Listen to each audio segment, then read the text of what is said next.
So if you like beaches, or maybe you like castles, or you like fairies, or really just a combination of any of these three, then this is the build for you. I'm excited to be touring our fairy core beach castle that we've been working on. And it's really wild to me because this is what we started building for hitting 1,000 subs on YouTube. And now look at where we are. We're almost at 2,500, which is absolutely crazy to me. But this is the build, and we started building it like around the time that Enchanted by Nature came out. And it was perfect for this build because usually whenever we get an expansion pack, I like to do a build that uses that one pack heavily. So this build uses a ton of Enchanted by Nature, which is very stylized. But I love the way that this turned out. I'm just going to pan around a little bit so you can get an idea for what we're going to be touring today. So I did not do this as a speed build, and that is because it took so much time to build. I would have had to go through so many hours. I think we ended up spending in total about 18 streams building this. The family for this, obviously, with it being a castle, was like royalty. And this is funny considering Royalty and Legacy came out. So I would say this is the perfect time for this to be featured. And we have a lot of fun lore with this too, which I'll get into a little bit in the build. So we're going to tour this first main structure, and then I'll take y'all over to the other structure and explain what that is.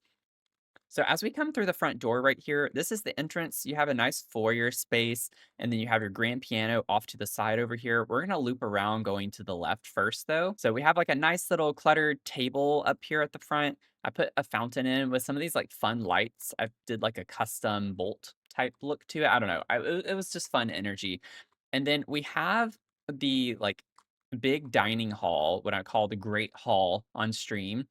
This is what that looks like with the table. We have the fireplace over here at the end with a lot of, like, the wisteria looking plants. I absolutely love the way that this turned out. Talk about, like, a grand dining space. I love it. I think it's so pretty. And then we have our living space off to the side here. Now, one thing you might be noticing is that I'm using a lot of, like, the sandy colors and the greens and blue hues as well. When I first was reviewing Enchanted by Nature, this swatch automatically made me think of the beach. It's like khaki with the green, the light green, and then there's like hints of blue throughout the build to tie that in too. And this is our big fireplace over here. And then I did a lot of clutter. A lot of clutter. This honestly took up like half a stream, if I remember correctly, just cluttering these shelves because it was so tedious. If you've ever had to try and clutter shelves that are stacked on top of one another, you know how difficult it is to do that in this game. They don't make it easy at all. So this took forever, but I'm very proud of it. And I think it looks really cool. It catches your eye with like how much like stuff is over here. And then I did this, like, built-in terrarium underneath the staircase. So, I have, like, the little fairy house in here with some plants throughout, and just the light branches are everywhere, all these branch light things that we have. Now, I put a little vivarium over in the corner here, and the branches go all the way to the top, which has a glass ceiling, and that's just the vibe. I put the fairy houses in this area as well with a little fountain space. And then as you come over here, this is just a little bathroom. There's a door here. We'll get into that a little bit later. You know, there are some subfloors to get to. So there's 6 floors in total with this build. I clipped this statue in with it, and I thought it was really cool. Like the statue's like stepping in to get into the bathtub.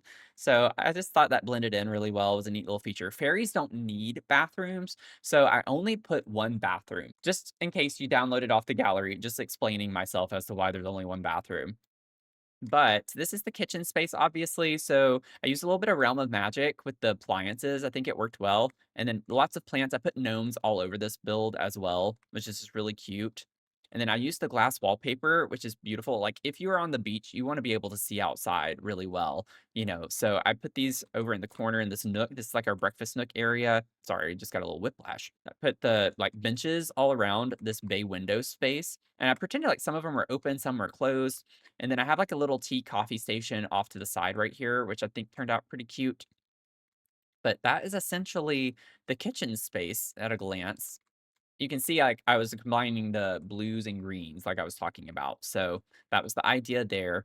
And then we're going to go ahead and head upstairs. So once you get upstairs, this is, oh, I love it. I say it every time I see it. I love when the sun shines through the windows like that. That's a really nice touch that we have in the game that I think a lot of people take for granted. It's very simple, but it makes it look really nice. This is a bar space, obviously, as you can see. And then I have this alcove. This is where the piano is, but I kept it open all the way up on every floor. So I thought that was a neat little feature. So if someone was playing the piano, you could actually hear it throughout the castle. And then off of this like bar space, there's an eating area, seating area as well. Eating, seating, sitting, seating, eating. I don't know. But you can come over here, hang out. There's a reason why this is here across the bridge, and I'll get to it, obviously, whenever we get to the other structure. This is our little office space that we have. So, got a little computer in here, some nice clutter, again, with the blue and green. Lots of the blue and green tones throughout this build. I just think it's fun with some like purpley pink accents with the flowers. So, we come to the hall space over here, and then immediately to your left is one of the toddler bedrooms. So we have two princesses that live in this castle, and this is the youngest in her bedroom. We have the wardrobe, and I clipped the bookcase in with it, which I think is neat looking because the shelf is still like visible right here. So it almost gives a built in look like this is one item. And I don't know, it made it come alive with like the purple foliage on the wallpaper from the trees. And we have this tree with that. So I don't know. I like the vibe of it. I use a little bit of Wonderland in here, but put these mushroom shelves with some cute vibes, and I have a little tiara right there. And then she actually has like a nice balcony off the front, nice big balcony space. So I put a little tea set out here, like maybe she likes to play tea. And then off of that, with the hall space, we have an outdoor balcony space with a kitchen, so can come out here, hang out, eat, relax. This wraps all the way around. We have an easel right here. Beautiful place for an easel to be able to see the sea right there. And then this is the bridge where it attaches across the way. Then we have a little room in here, which is like a little spellcaster room. So we have the cauldron, and I put the fireplace. Just some fun, whimsy, magical items all around. I put the sugar skulls in here, which I think is a fun touch. And then as we come back inside, I guarantee you I'm gonna miss a room. There's no way. There's no way with how my brain is. So once we so maybe so once we come up the stairs, sorry y'all, I'm having a little bit too much fun with this. So once we come up the stairs here, we have a little bit of an alcove off of that. This is a seating area. And the idea of this is that we have our library space over here. So this is our library, and I like thinking that maybe you grab a book and you can come over here and sit down, relax. There are a couple of seats in here as well if you wanted to read in here. But beautiful stained glass window. And then again, this is open to the bottom, but lots of clutter on the shelves in this space everywhere. I'm honestly not sure what that plant is doing there, but you know what? I'm going to leave it. I don't remember doing that or why, but I'm going to leave it there. I think this is what I had. I think it was just on top of this book stack. So of course I had to fix it. But we have more like clutter and books over in this space. You come off of the hall right here, and this is where you have your teenager's bedroom. So two princesses in the castle, and this is her room. I was pretending this is a music stand, and we have like our violins or viola over here with an easel. So just I like pretending this is a music stand since we don't get a music stand in the game, and that is the closest object we have now from Royalty and Legacy. It's a podium though, is what it's meant to be. And then put some cute little book clutter with bookshelves over here, and she also has a wardrobe with some cute clutter and mushrooms off to the side, and I really love the way that this room turned out. I think it's cute. And then we have, like, just another area. It's a nook with some, like, Realm of Magic stuff, and then as we come outside, I did put the crystal charging pad here. If you wanted to play with crystal creations, you could do that. This is meant to be like an apothecary space, so it has, like, a glass roof on it, and then just a nice work area with the desk in here. So cute little area, I think. It's cluttered, has lots of plants in it. Just as a vibe. And I did this like custom kind of look with the half wall, and the desk is built into the half wall. And then this also wraps around, and you have a little seating area outside on this side as well. So lots of balconies and doors, and then you can come back in this way to get to the library. So it's like a little mudroom space off of that. So as we go up the stairs to the next floor, this is the this is so finicky today. Oh my god. Okay. This is the queen and king's suite. So they have an easel, little alcove off of that. They have their own like living area as well upstairs. So the whole top floor is theirs. And then there's like a hobby space over here at the end of the hall in this little nook. And I put like a lot of the crocheting and cross stitch knitting stuff. And then there is a walkway out to this. Now, this is, like, technically, or if I remember correctly, this is a roof piece, so it's not like they can walk on it, but the idea is there that they could walk on this, and this is a balcony overlooking the water. So just a pretty feature, you know?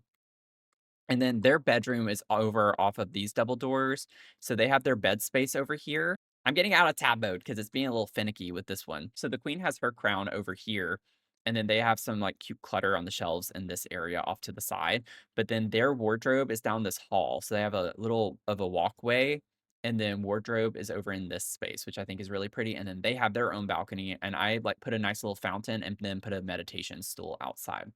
So far, this is what we have seen. And then I did this built-in coral look everywhere with the sea life. I just think that's really fun. It ties it into the seascape a good bit. And then we're gonna get over into this, then we'll go downstairs. So for this structure, we're gonna enter from this side over here. So we have a double door entryway here to the front.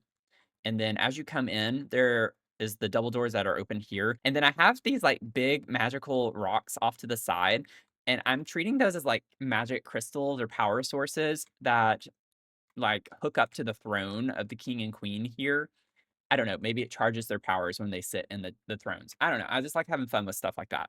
But it gives them their powers. So that is the idea with that. And then I actually clipped 2 different chairs together. If you're wondering, like, what piece of furniture this is, it's 2 different pieces of furniture sized up, but then I was imagining the daughters are over here, so they have their little tiaras, and they sit over in this way. So this is the area where, like, the community come in, and they can, like, give them something, like, you know, in movies when you see people, like, bring in bread or food or fruit, fresh produce, and they offer it, and then they, like, ask the king and queen to help them with a problem or something. That's what I was picturing this area is. So this is where like the community comes in and sits down, waits their turn, whatever. And then there's like a little chapel off of this for Spruce Almighty, which I think is really fun to tie that in.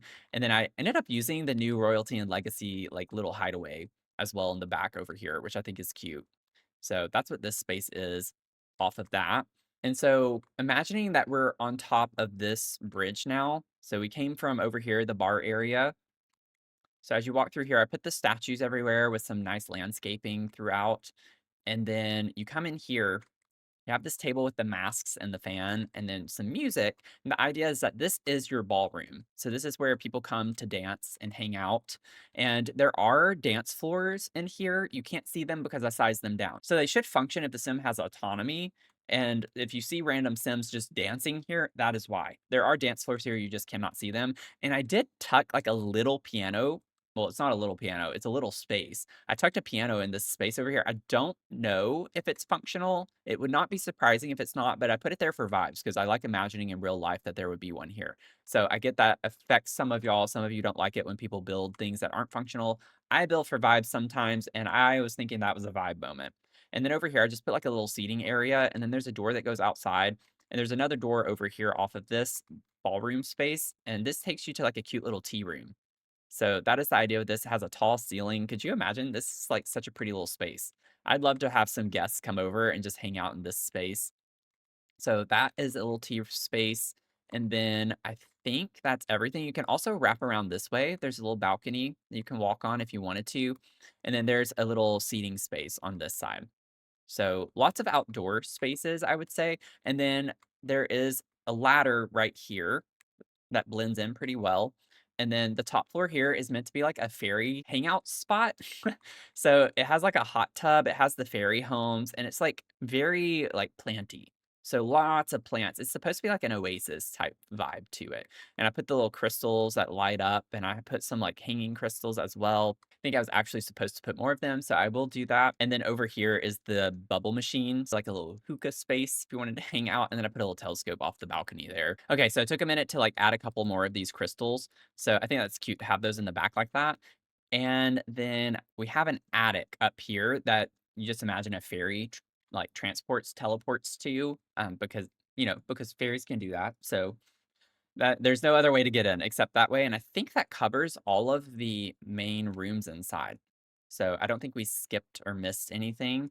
And then, of course, we, like, have outdoor spaces as well. We have this, like, back porch out here that leads you to the back, and then I just have, like, a little seating area over here with some loungers. This is the magical conch from, like, the SpongeBob kit, which, you know, I don't really use anything from that, so it's, I guess, exciting to get to use that in some capacity, but I did that and I used the seashell as well. So, try to put that with the starfish and the coral around. Obviously, you wouldn't have bushes, so the landscaping was a little different with this one, and it's, like, more sparse, and it's, like, honestly, very scarce as well because it's on a beach, so you wouldn't wanna have landscaping necessarily. So I did wanna briefly explain why I have the random rooms on the subfloors when we get to it, but it's because as you can see around the base of the castle, there's this, like, bank up with the sand, and I wanted that effect like the wind has been blowing the sand up against the base of the castle. So I put a basement down below just to have it raise the terrain up on the main floor. And then I did like this custom fountain over here as well with some of the coral and starfish and stuff in it. And I put this tea time solarium fountain like it's floating on top because it looks like it's so light, like it wouldn't be a very heavy thing. So I like the idea that it's like on top of the water. I don't know how it would balance itself. Don't ask me, but it's a magical fairy castle, so anything can go. Okay, so that gets us into our subfloors. There are two subfloors here, and the way to get to it, if you remember that bathroom that's like not really functional, I have this closet and then I have, like, a little broom in here. Now, would it make sense to have a bookcase? No, absolutely not. If someone came in here, they'd be like, "What the heck? This is definitely a secret door." But we don't really have great secret doors in the game. I wish they would give us more that aren't just bookcases for the most part. But you come in through here, and then ooh, should I add a light or keep that dark and ominous? Maybe I could add this light here. Maybe we do need a little bit of light. I'll be nice, I'll put a light. But you come down here, and then this is the service quarters. So we do have a butler and a maid, and there's some lore that ties in with this, and we have a dungeon down below. So I have my handy dandy Google Doc because with some of these builds, we get into the lore a pretty good bit. But the idea is that the butler is a spellcaster, and then there's a siren. So the siren is pretending to be a mermaid, more like an undercover mermaid who is pregnant and has a child, and then there's a werewolf loose in the castle because the mermaid let it loose to wreak havoc on the fairy household to seek revenge because her husband was a werewolf that was killed by a fairy. The whole point of the castle being on the beach is that the fairies are conducting experiments on mermaids. This werewolf got a little protective and we ended up having to get rid of him. And so there are like little details to this I didn't really point out, but we do have references to the werewolf and around the castle with, like, the ripped up paintings and some claw marks and such. We have a werewolf on the loose. And then I was imagining the Addams Family at one point because they have Lurch, and so I was imagining the butler here is a spellcaster. So the butler's trying to help capture the werewolf to put him back in the dungeon because he's, like, trying to protect the family, just like Lurch is always looking out for the Addams Family, and then he can wipe the undercover mermaid's memory. So the idea of this before I get into their room, we do have a nectar room off to the side here, and then a nice, like, gallery bookcase wall down the way. I forgot to clutter those shelves, y'all. What is wrong with me? I will fix that. And then we have a bathroom down here for them that they can use. This is their, like, little living space. I love how it came across. I wanted it to be, like, more stone down here since it is, like, a subfloor. This is where our spellcaster lives. This is the, like, siren's bedroom. So the idea with this was that she's an undercover mermaid. So I wanted her room to have references more to a desert, kind of like a cover up in a way, like almost overcompensating if you have a cover. So it's like pretending that they love the desert scape, but really they want the seascape. So I decorated it more with the desert vibes and I put the secret door that goes into a nursery. Now, the fun part of this, once you get through the kitchen over here, that's really cute. Not relevant to the story, but really cute. Love the vibes. We have a pantry as well, fully cluttered, by the way, fully cluttered on both sides. I know, I know. And then we have the meat walls in here as well. But there is through here the butler's office space. So this is where he does his stuff. We got our creepy little dolls, we have our cauldron, his workspace, but there's like a hole right here in the wall behind this picture. The other side of that hole is the nursery space, and sometimes he thinks he hears crying, which it makes him suspicious of our undercover mermaid. And then this is where our werewolf escaped. So I was imagining this was the one specifically that our werewolf was in. So I put the scratches all over the place in here, but we do have other cells. And then on top of that, we have a fairy dungeon as well. So I pretended like these are like little cages to put the fairies in. but then they're also locked behind here just in case they transform into a human. You never know. I don't know how we make them not teleport, but sometimes you just gotta use your imagination. And then also one small detail that might go unnoticed is how I do have 5 cells if you think about it, these 4 and then this one main one, and I put these keys and put them in this case. So these are the keys to the cells. Okay, nobody panic. I have the shelves all cluttered up now. They have things in them. We don't have to worry about that anymore. And that is the build. I really hope that y'all enjoyed this. I always get a little nervous about my tour videos because I know it's not like a speed build. It's not very active to see the building process. I do have all my VODs over on my VOD channel though, and I have my VOD channel linked down below. So if you ever want to check it out, you could always see the streams over there. Or if you have any specific questions about how I did anything, by all means, feel free to ask. I'd be happy to try and explain it over text and a comment down below. And on that note, if you made it to the end of the video, thank you so much for hanging out with me. I always appreciate it whenever you give me your time. I love hanging out with y'all. I'm excited to see what other big builds we're going to be doing in the future. So if you want to hang out over on Twitch, I have that link down below as well. And then thank you so much to my channel members. I really appreciate you supporting me month to month, and it means a lot to me that you would be willing to do so. If you want to check out my last tour video, I'll put that over here for you. And with that, I hope you have a great rest of your day, and I'll see you in the next one. Okay? Bye. I don't know what I just did with my hands, but I had a lot of fun with this build, and I hope you all enjoyed touring it. And if you're playing it, please let me know. I'd love to hear any stories that you have for it.